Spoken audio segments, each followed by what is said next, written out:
তো এটা হইতেছে সবচেয়ে চূড়ায়, যেটা পাহাড়ের চূড়া, এটা হচ্ছে একদম উপরে। আর এই মধ্যেখানে হইতেছে এটা হইতেছে থাকার একটা জায়গা ছিল। আর চার কোণার মধ্যে চারটা মিনার, দেখেন এই কোনো একটা মিনার, এদিকে একটা আছে, এদিকে একটা মিনার আছে, আর একটা এদিকে মিনার আছে, চার কোণায় চারটা মিনার। আর এটা হইতেছে নামাজের ঘর ছিল তখন। আর যে ভিতরে ভিতরে আবার যাওন যা, এই যে ভিতরে আলমগে ঢুকছে, এই যে এই যে ভিতর থেকে কীভাবে বাইরে। তো এখানে মূলত যদিও যদিও ওই যে হেলা আবার ভিতরে পড়েছে, তো জায়গাগুলো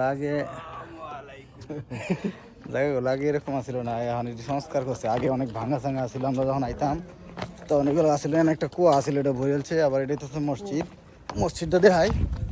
এখানে তো সে মানুষের নামাজ টামাজ করতো আগে। আর এখানে যে এখানকার পানি বা এটি আসছিল সব কিছু করে গেছিল। আর মসজিদের ভিতরে অংশটা হচ্ছে এইটা, সবাই কীভাবে রাখছে দেয় সে আগের ঐতিহ্য তার মধ্যে মনে করেন যে কোরআন শরীফ বা বিভিন্ন কোনো কিছু রাখা হইতো আগে, তখন সময় হয়ে যাবে। তো অনেকটা চওড়া, ভিতরে অনেকটা চওড়া। আর এগুলো রাখা হয়েছে বাইরে লোকেশনটা দেখা যায়, বাইরের লোকেশনটা এখান থেকে দেখা যায়। আর উপরের অংশটা দেখেন, উপরের অংশটা একদম এগুলা গাছ সম্পূর্ণ গাছ হইতে সংস্কার করা হয়েছে। আগে ছিল কিন্তু এরকম ছিল না, একটু ভাঙা ছিল। আর নতুন করে করছে সেই আগের দিনে যে আমরা গোয়াল ঘরে যে এগুলা দেই কবজা কবজা, আর এই সিস্টেমের কবজা দেখেন যে নিচে একটু বাড়াইছে। আর উপরে সিস্টেম। আর সাইকোনা সাইডটা মিনার, এই যে মিনারটি এটি হচ্ছে সাইকোনা সাইডটা মিনার। আর এখানে বসেই তখনকার সময়ে মিটিং বা কোনো কিছু করা লাগলে করতো। তো এখানে প্রতিদিনই অনেক পর্যটক আসে। তো আমরা মতো বাহিরে চলে আসলাম, দেখে ভিতরের ভিউ সেটা হচ্ছে বাহিরের একটা অংশ। দেখেন এখান থেকে মাটি থেকে অনেক উপরে,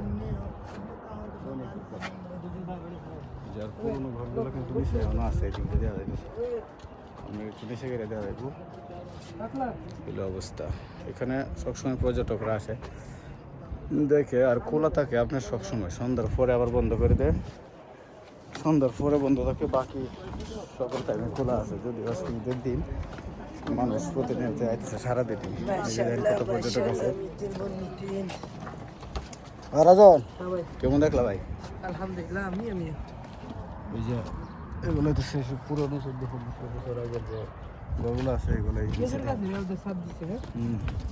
এই যে আমরা অনেকটা দূরে, কিন্তু গাড়ি কিন্তু আমরা ওই যে ওইখানে পেয়েছি। আর আমরা এখন নিচে নামে যেতেছি, নিচের দিকে যেতেছি আমরা। যদিও একটু সন্ধ্যা হয়ে গেছে, এই যে সূর্য নিচের দিকে চলে গেছে। এখন আগে মানুষ অনেক কষ্ট করে উঠতো, এখন আর এতটা কষ্ট করা লাগতেছে না। হ্যাঁ পাতারো, क्या हाल है? ठीक है, अल्हम्दुलिल्लाह ठीक है। कहाँ आया मालूम है ये? उमर रजी अल्लाह ताला अन्हु के रोजे पे हम लोग आए हैं। बहुत मस्त नज़ारा है। कैसे लगा? बहुत अच्छा लगा। इससे पहले आया कभी? नहीं, इससे पहले नहीं है, इंशाल्लाह फिर आएंगे। इंशाल्लाह। इधर सब आदमी आता है ऑल टाइम ज़ियारत करने के लिए। बहुत तो अच्छी जगह मतलब ये पुराना जो 14 साल पहला का है, 14 साल से भी ऊपर का है, अभी भी ऐसा ही है। 1400 साल আল্লাহর যে নিদর্শন এখনও কিন্তু বিদ্যমান মানুষের জন্য। আল্লাহ যে নিদর্শন রাখছে সেগুলা কিন্তু এখনও মানুষ দেখতে পারে। তখনকার সময়ের থেকে দেখেন অবস্থা, সেই পুরনো শত শত বছরের, অথচ এখনও দেখেনি পাহাড় এইভাবেই দাঁড়িয়ে আছে। আল্লাহর কি নিয়ামত। আর এখনকার প্রজন্ম, এখনকার জামানায় আমরা এসে এগুলো দেখতেছি। মানুষ কিছুটা সংস্কার করছে, কাজগুলো করছে। ছোটো বাচ্চারা থেকে নিয়ে সবাই এখানে আসে দেখা সাক্ষাৎ। তো আবার অনেকেই নামাজও পড়ে 2 রাকাত, কেউ পড়ে আবার কেউ পড়েও না। তো আলহামদুলিল্লাহ আমরা শেষ করলাম দেখা, শেষ করে আমরা যাইতেছি। তো এখানে যদি খালি চোখে দেখেন তাহলে কিন্তু দেখার তেমন কিছু না, কিন্তু যখন একটা উদ্দেশ্য নিয়ে আসেন তখন কিন্তু ভিতরটা থেকে ভালো লাগে। যদিও সবগুলা পাহাড় এখানে বাউন্ডারি করে রাখছে। আর তখনকার সময় যে কবরস্থান এই যে এখানে আছে, তখনকার সময়ের কবরস্থান এখানে আছে এগুলা। আর ওইদিকে অংশটা একটু ভাঙা, এই জন্য বেড়া দিয়ে রাখছে, মানে যাওয়ার কোনো ব্যবস্থা নাই। তো এই হলো অবস্থা, সম্পূর্ণটা ভিউ হইতেছে এটা। সবাই ভালো থাকবেন, আসসালামু আলাইকুম।